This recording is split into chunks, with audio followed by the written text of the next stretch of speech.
لیکن ہمارا حال یہ ہے 5 مرتبہ مسجدوں سے اذان سن رہے ہیں، ٹس سے مس ہونے کے لیے تیار نہیں ہے، اپنے کاروبار کو چھوڑ کر اس ذکر جمیل پر لبیک کہہ کے اللہ کے گھر میں حاضر ہونے کے لیے تیار نہیں ہے۔ حال یہ ہے اذان ہو رہی ہے، یہ لاہوتی نغمہ بلند ہو رہا ہے، ہم بینچ پر بیٹھے ہوئے ہیں، ہم ٹیبل پر بیٹھے ہوئے ہیں، ہم ٹس سے مس ہونے کے لیے تیار نہیں ہے، ہم ہوٹلوں میں بیٹھے ہیں، یہاں اذانیں ہو رہی ہے، ہم ہوٹلیں چھوڑ کر اذان سن کر اللہ کے گھر میں جانے کے لیے تیار نہیں ہے۔ کوئی چائے پینے میں مصروف ہے، کوئی بریانی کھانے میں مصروف ہے، کوئی ناشتہ کرنے میں مصروف ہے۔ اللہ اللہ، پتہ یہ چلا کہ آج مسلمانوں نے ان اذانوں کو اتنا ہلکا تصور کر لیا ہے کہ اذان سننے کے بعد تم ایک چائے کی پیالی قربان نہیں کر سکتے ہو، تم ناشتے کا اور کھانے کا ایک لقمہ قربان نہیں کر سکتے ہو۔ وہاں حال یہ ہے کہ ایک ذکر جمیل سننے کے لیے، ایک تسبیح سننے کے لیے مکمل بکریوں کا ریوڑ قربان کیا جا رہا ہے۔ یہاں چائے کی پیالی نہیں چھوٹ رہی ہے، یہاں ناشتہ نہیں چھوٹ رہا ہے، یہاں کھانا نہیں چھوٹ رہا ہے، یہاں بینچ نہیں چھوٹ رہا ہے، یہاں ٹیبل نہیں چھوٹ رہا ہے، یہاں دوستوں کی یاری نہیں چھوٹ رہی ہے۔ اللہ اللہ، مسلمانوں تم نے اذان کو اتنا ہلکا تصور کر لیا۔ اذان اتنی عظیم شے ہے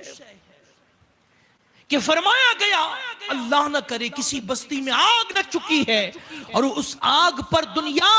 قابو پانے میں ناکام ہے، اللہ کا کوئی نیک بندہ کھڑا ہو جائے اور وہاں کھڑے رہ کر بآواز بلند اذان پکارنا شروع کر دے، دنیا کی ٹیکنالوجی کے باوجود جو آگ بجھنے کے لیے تیار نہ ہو سکی، اذان کے سامنے وہ آگ بھی بجھنے پر مجبور ہو جائے گی۔ فرمایا گیا اگر کہیں طوفان ہے، تھمنے کا نام نہیں لے رہا ہے، وہاں کھڑے ہو کر کوئی اللہ کا نیک بندہ بلند آواز سے اذان کو پکارے، طوفان بھی اذان کے سامنے گھٹنے ٹیکنے پر مجبور ہو جاتا ہے اور تھمتا ہوا نظر آتا ہے۔ ارے یہ اذان ہے جس کے سامنے آگ ٹھنڈی ہونے کے لیے تیار ہے، یہ اذان ہے جس کے سامنے طوفان تھمنے کے لیے تیار ہے، یہ اذان ہے جس کے سامنے سمندر کی طغیانی بھی خاموش ہونے کے لیے تیار ہے۔ مگر ہائے ہائے، یہ بندے مومن کا حال ہے، یہ آج کے مسلمانوں کا حال یہ ہے کہ اذان سننے کے باوجود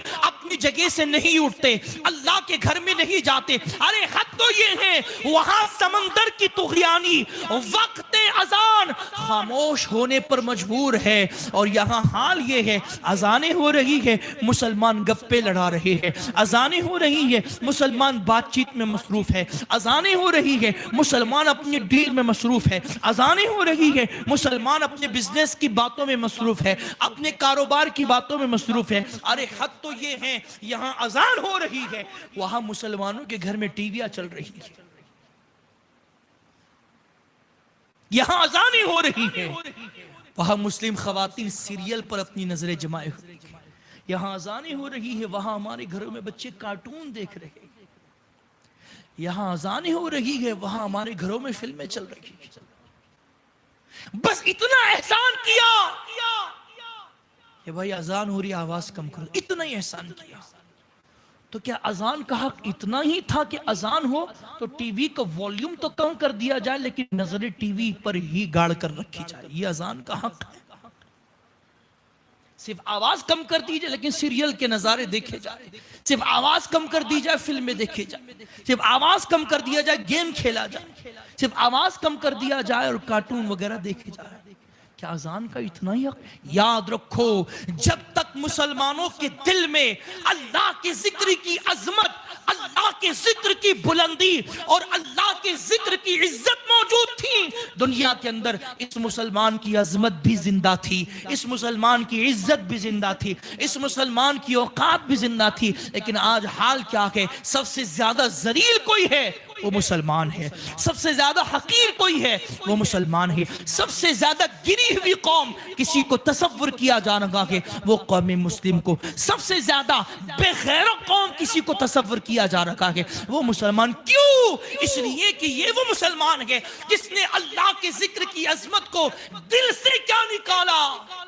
قدرت نے اس کی عظمت کو دنیا ہی سے نکال کر